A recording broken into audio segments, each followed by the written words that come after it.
What's up, everybody? Welcome back to another episode of the Bonsai Jungle. On today's episode, I'm going to be repotting this procumbens juniper that I bought from the Chicago Botanic Gardens Bonsai Show and Sale about a month ago. Now, the reason I'm going to be doing this mainly is because I don't like the container that it's sitting in, and I'm going to be repotting it into this much nicer Sarah Rayner pot. Now, before I get started, I wanted to mention that there are better and worse times to be doing this type of work. So for example, with this juniper, the ideal time to be doing a repotting would be during the late spring, because that's going to give it that whole growing season to recover. Now, if you were to repot a tree like this during the middle of summer, that's not a good time, because with the extra sunlight and heat, it's going to cause a lot more stress on the tree. And during the summertime, when it's in active growth, it's moving a lot of water into that foliage from the root system. So by cutting off the roots, we would impair that, and combined with the additional stress, it's going to have a high likelihood of not surviving until the following year. Now that we're in the autumn, the hot weather has passed. It's cold outside, so this tree is not going to be experiencing as much stress. However, it isn't the ideal time now in the autumn, because if we get a frost, that could damage all the tender new root growth that's going to be occurring after this repotting. However, for me specifically, I have a place to store these trees for the winter time, and I am building a greenhouse soon. So in terms of any damage to new root growth, I'm not so concerned about it. And with the reduction that we're doing to the roots, this is going to be going into a smaller container. So I'm not going to really need a whole lot of root growth. I think we can kind of maintain the root ball with what it has right now, and it's going to be plenty of enough roots to support this foliage. So for that reason, combined with my years of horticultural experience, I don't think that I should have any problems with this tree. So what I'm going to go ahead and do is zoom in and show you this repotting. So before I repot this tree, what I'm going to do is cut the wire that's holding the root ball in place. Now, every time you repot a tree, typically you put a wire through the drainage holes at the bottom of the pot that wraps around the root ball, and you tighten it in place to hold that root system in the pot, because the soil is very loose, and until the root mat establishes in that pot, it's very unstable and the tree could possibly fall out. But after those wires are cut, it's pretty easy to dislodge the whole root ball. As you can see, the roots fill up the entire pot, so the tree has probably been in there for a while. And what I'm going to be doing is raking away a lot of the soil with that metal tool I have. I don't know what it is. It's kind of a repurposed woodworking tool. It's almost like a little scythe, and since I was cutting a lot of those roots off, I did it with that tool instead of a chopstick. Now, the other thing I'm going to do is remove the moss from the nabari, because the moss holds moisture, and with a juniper we want to avoid the extra moisture by the roots, because that can cause a fungal or a rotting problem. So I'm going to keep cutting that root ball until I can get it into this smaller sized container. Again, this container is just for ornamental purposes, but I feel like in the long run, once the foliage is reduced and styled, this container is going to be of a perfectly adequate size to support the foliage mass.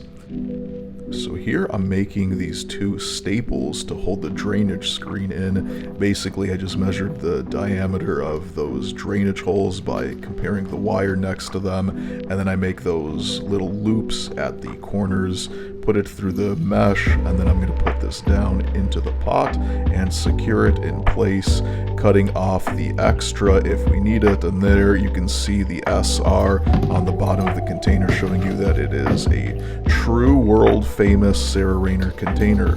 Now, I put that wire through the bottom. Like I said earlier in the video, that wire is going to be holding that root ball in place. So now I'm just going to position the tree inside of the pot and get the final design how I want it. So one thing to consider is the angle of the tree, and the other thing to consider is which front of the pot I want to use. You can see the glaze is a little bit more blue on one side, a little bit more dark brown on the other, and then a little bit more orangish on the other area of the pot. And so I ended up deciding to do is using that greenish color kind of more towards the foliage of the tree, and then the orange color on the opposite side. It's a very slight thing. Most people may not know notice it, but I felt like it kind of made sense in this idea I have of this pot being something more quote-unquote artistically organic, in the sense that it's mimicking nature. So in my opinion, it made more sense to have that blue coloration on the pot mimic almost like an algae or a lichen growing kind of underneath the canopy or more towards the green side of the tree. So that's what it looks like after I'm done with the repotting. So here I am with the repotted juniper, and the last step before I put this back outside is going to be fertilizing it.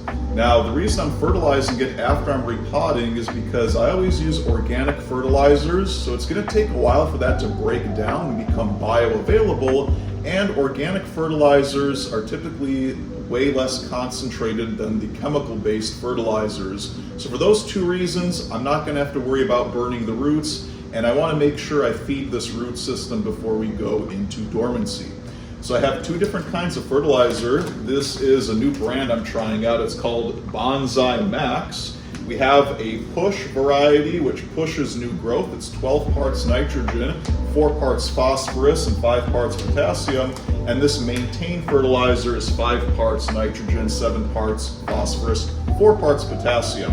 This is the one I'm going to be using today. And the reason is because the foliage growth is pretty much done for the year. I don't want to be pushing more foliage growth into the winter time. I have been fertilizing heavy with nitrogen over the past month because I did want this foliage to recover. It was a little bit yellow looking when I first bought it, so that's the reason for my fertilizer choice. Now that the foliage has recovered and I'm heading into dormancy, I want to feed the root system.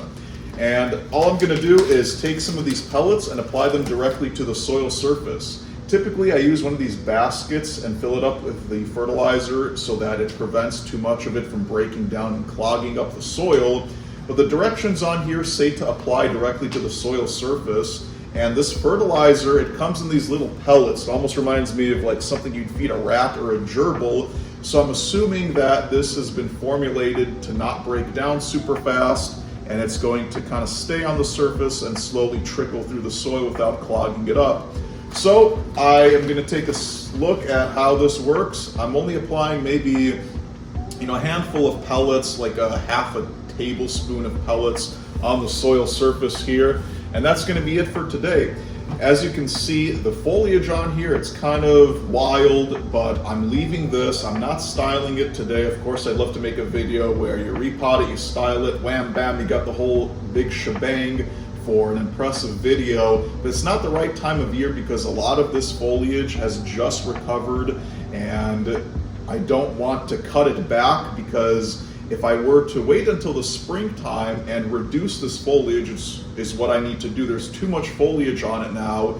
It will immediately back bud and push new growth closer to the trunk of the tree.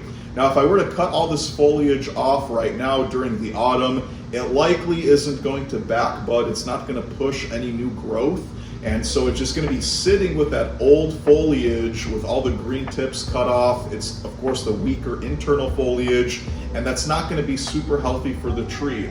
So to be conscious of the needs of this particular tree, I'm going to leave the foliage alone until the springtime. However, I am really enjoying this new Sarah Rayner pot. And once all of this foliage gets reduced, it's a little bit lighter, it's not so heavy, I think the final design is going to look much better. But that's going to be it for today. As always, good luck with your bonsai trees, and I'll see you next time here in the Bonsai Jungle.